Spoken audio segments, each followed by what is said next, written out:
Hello everyone. So let's begin with the second part or the further part of your Unit 2 module that was on overview of international human resource management.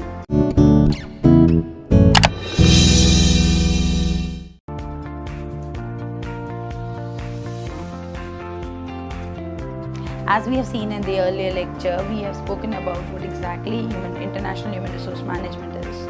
That is studying and understanding human resource functions from international perspective. So you talk about moving ahead in the global world, with the help of globalization, how these things like that of an HR functions, be it recruitment, selection, everything, how is it moving in terms of global world, in terms of different countries. So likewise, moving ahead, the next topic that we need to discuss is more about the functions of IHRM. Now, as usual, the functions of human resource management remains that of recruitment, training, appraisal, compensation and benefit. But then when you talk from international perspective, also from your exam point of view, or whenever you want to prepare for this topic of functions on IHRM, just remember that you are talking about all the functions remaining to be the same: recruitment, pooling of CVs, selection, hiring or selecting the right candidate, training, grooming the person, compensation and benefit. You're talking about giving them the monetary and non-monetary benefit, appraisal, giving them those increment and those values wherein they feel motivated to work. But then everything you're supposed to write in context of the different countries, that is the MNCs, how would they function, how would they be working in different countries. So with this, your functions, writing an answer for your functions of IHRM becomes easy. So you need not be worried about how it should be or what specifically you need to write. With regards to recruitment, it's more about hiring people who can adjust in other climate, other conditions. With regards to, say, training, you need to groom the employees before they go out to another country. So likewise, just imagine yourself that you are moving out of the country and how is it going to be. With this function, writing an answer for the functions of IHRM becomes absolutely easy. Let's move ahead. So next thing that we are talking about or we are discussing about is more into terms of the various approaches or the way in which your most important answer from exam perspective, various approaches of IHRM. Now you can expect a question compulsorily on this topic, either all the four approaches or maybe defining and explaining either of the one. So let's see this approaches in a gist. The moment you talk about these approaches, all we are trying to say is an MNC, when you are hiring an employee, when they are going ahead and going and working in another country, what will be the approach? We are talking about those positions where the MNC is controlled by someone. So when we talk about these approaches, we are talking about ethnocentric. As usual, we are talking about ethnocentric, we are talking about polycentric, we are talking about geocentric and regiocentric. Let's see each of them one by one. So the first thing that we are talking about is ethnocentric. The image on the slide will give you a very crisp picture about what this whole approach is. Here we are talking about those decision making. Remember the point, we are talking about the decision making positions which are actually going to make a difference for an MNC. So we talk about the decision making positions, the CEO and the MD and these kind of positions. These positions are handled by or controlled in terms of ethnocentric by the parent company. So if, for example, your country, your MNC, the head office of your MNC is in Germany and they have a subsidiary here in India. So even the MD or the CEO of this Indian branch would be that of Germany. Whereas moving next, when we see that of polycentric, remember we are talking about the decision making positions again. So when we talk about polycentric approach, here we are talking about the decision making positions to be held by the host country. As in the previous lecture, we discussed about host country national, parent country national and third country national. So we had PCN, HCN and TCN. Likewise, when we are talking about this polycentric approach, we are talking about these crucial decision making positions to be handled by the host country. So the same example, Germany, the parent country, but then if they have a subsidiary in India, the MD, the decision making people, the country heads, zonal heads will be from India itself. Let's see the third approach. The third approach we are talking about is geocentric. If you would see the image on the slide, we are talking about irrespective of the nationality. This is the most easiest one for you to remember. Irrespective of the nationality, all we are talking about is an individual who's best suitable for the position.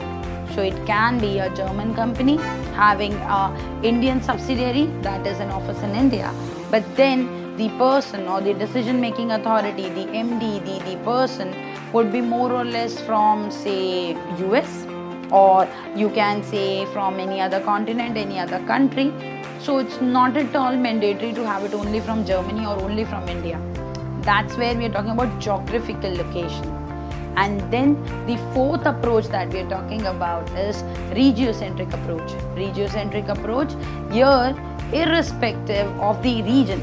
Understood? From regio you can pick up the word region, but then it has to be near to my host country.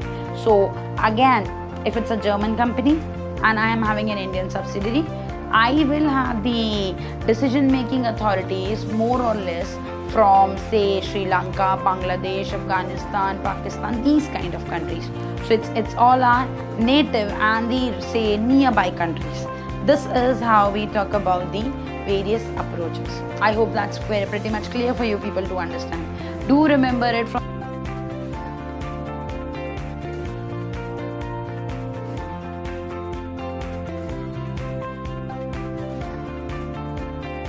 this perspective of the one example, and it becomes completely easy to attempt the 7 to 8 marks of question.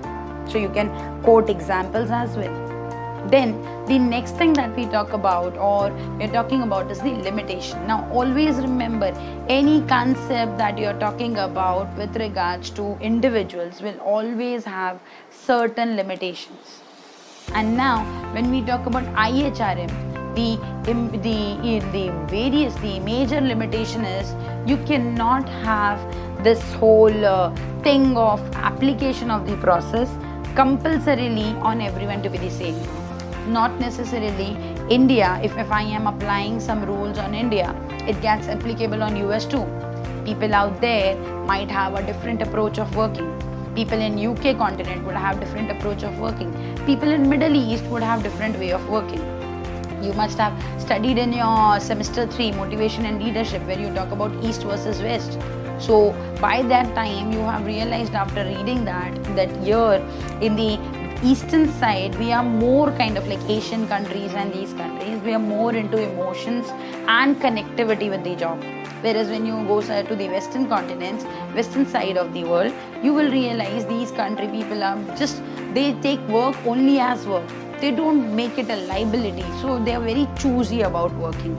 So for them Saturday night has to be like free, no matter what. Here we are like on weekends also we prefer working if the boss has given us some ultimatum.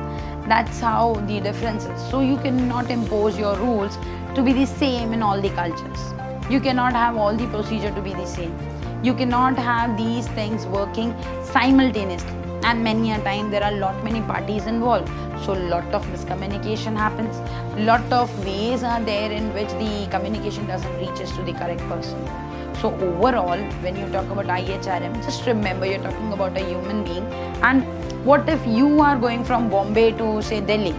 You would have different people involved. You would have someone booking your tickets, or even if you are doing it, the ticket checker, the person driving the train, where you reach, the location, everything is going to matter to you.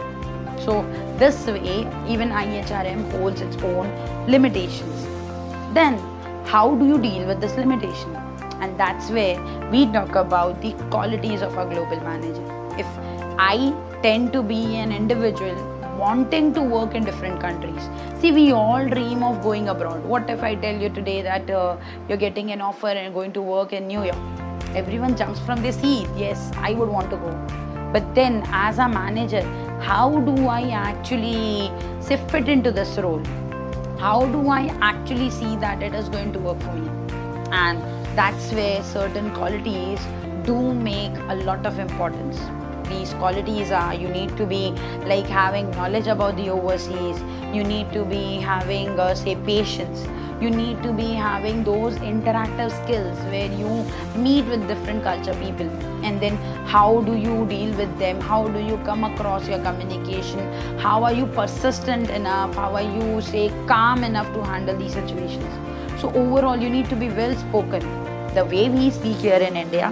Not necessarily that it's going to be the same when we go out and speak in US too, or maybe in Middle East. In Middle East they prefer if you know Arabic. So if I talk about going and working over there again, I need to imbibe that culture. So that's where we were talking about these small topics and adjust, but then the overall thing is your IHRM is based on this approaches and these limitations very much. So do keep it in mind. Alright, thank you for watching.